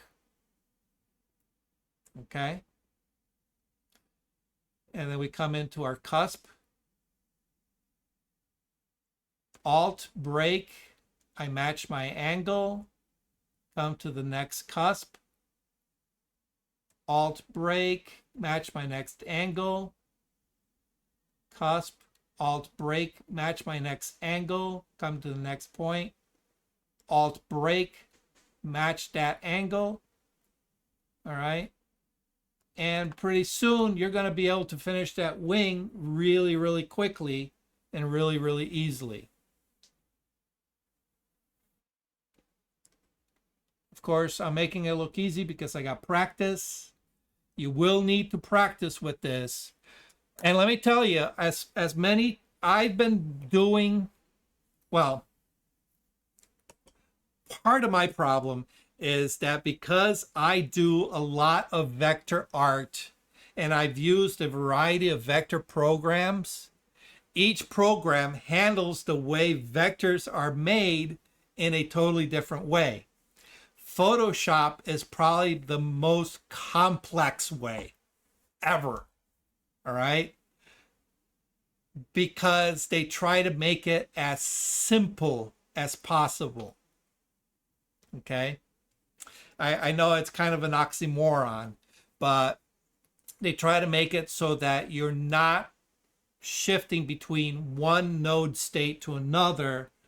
All right, you can keep it within, the one tool, and just by using the Alt or Option and the Control Command key, you can toggle between the different states. And because that is completely different than the way I normally work with vector programs, I'm always, always, always confusing the Alt and Option and the Control Command keys when I'm doing this. All right. But if you have your system and you don't really mess around with vector too much, once you get used to it, it becomes second nature. Okay. All right. So now I can press and hold the spacebar key. I can come back to my endpoint there. Okay. And I'm going to go ahead and press the Alt key because I want to break. You go back to share. Oh, yeah, sorry. That would help, wouldn't it? Okay. Make sure you always come back and click. Anytime you go mess around with any of these other nodes, let's say you need to make an adjustment, okay? Always see how, all right. See how it's not highlighted, all right? This one here that I just manipulated, that one's highlighted, okay? If I try to create my next point, oh, it proved me wrong, Usually what happens is that it will skip. It won't, it won't do it. Okay.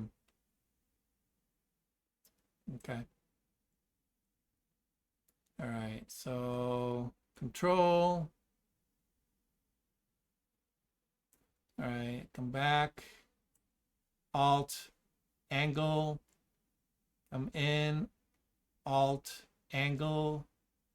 And this one is just literally very soft arcs. Alt, oops. What'd I do? Alt, angle, Alt. And then here we can go here and click and we terminate. And we have wing number 2. All right. So here, if you notice, it says work path. So every time you create a new one, it's going to have the default name of work path. All right, right there. Okay, just double click and we'll call it wing 2 in this case. And again, give it names that make sense to what it is you're working with. All right.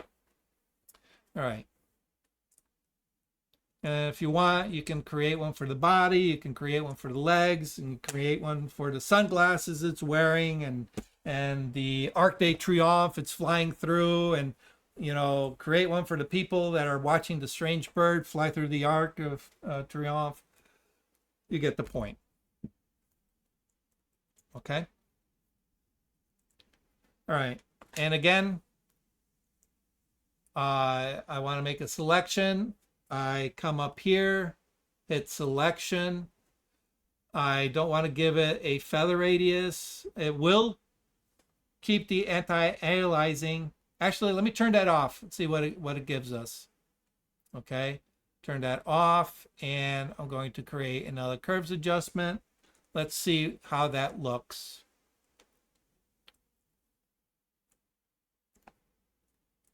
All right, zoom in. Yeah, see how it's just stair-stepped, black and white, stair-stepped. Let me zoom. Sorry, what did you take off? Which one? I unclicked the anti-aliasing. Anti-aliasing. Okay. Aliasing, however you pronounce it. All right. And it creates that stair-step effect. It looks gross. Of course, we can always go and enter our mask adjustment tool, and we can add a little bit of smoothing, which brings back our anti-aliasing. Hit OK, and there we go. Okay, actually, let me go and we'll add a little bit of contrast and then hit OK. There we go. And we have a perfect selection of a wing. Now we can now take and we can say, okay, I want to change it to pink.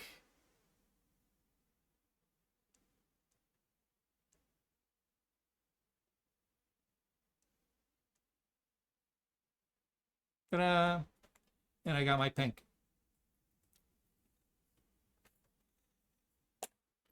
Okay.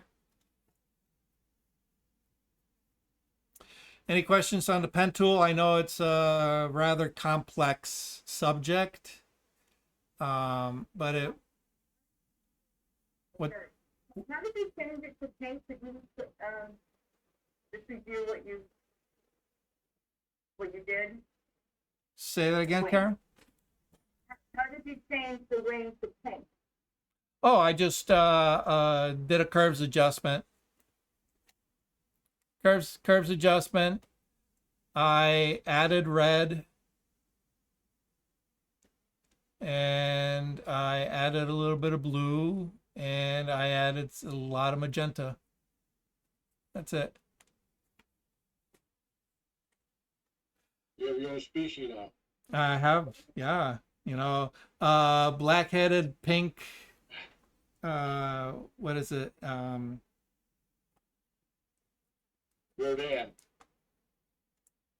Let me go to is this, oh, that's the head. Let me go to wing number 1. All right, wing 1. We'll go and we'll make a selection. Let's try that again. Wing 1 selection. Make sure I forgot to turn that back on. Anti-aliased. How do you pronounce this anyway? How would you pronounce it? I can't see the small letters. Anti-aliased. I don't know. I always thought it was anti-alias. Alias. It has a Z in it. Hey, Yeah. Hey, Doug, Yeah. you know what I do if I don't know how to pronounce a word? I go to YouTube, I type the word, and I hear somebody else say it. Yeah, that's true. I should do that, but yeah, I should.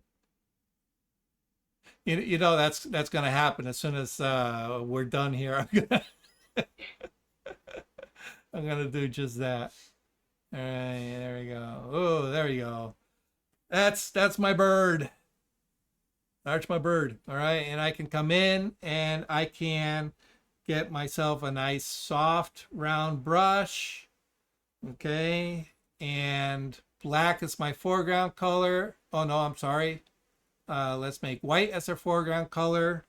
Make sure that our mask is selected, and I can go ahead and, you know, even soften that up a little bit. So, all right, that's my strange bird that I built. Really good bird. Black-headed flamingo pelican. No, it's not a pelican. What kind of bird is that? Heron. Aaron, it's yeah, well, Aaron. White heron, yeah. So it's a black-headed flamingo heron. My own invention. There's hordes of them in Branford. Yeah.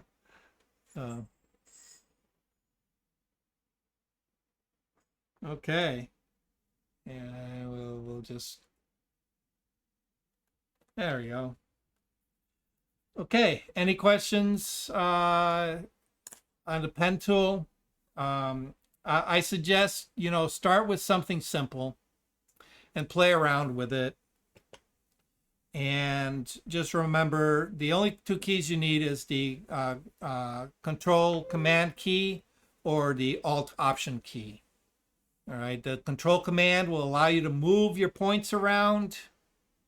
If it has handles already existing, it'll allow you to adjust the handles. But if you want to break the handles to create a cusp, you need to go to the alt key. Or if you need to convert from a cusp to a smooth, you need the alt key.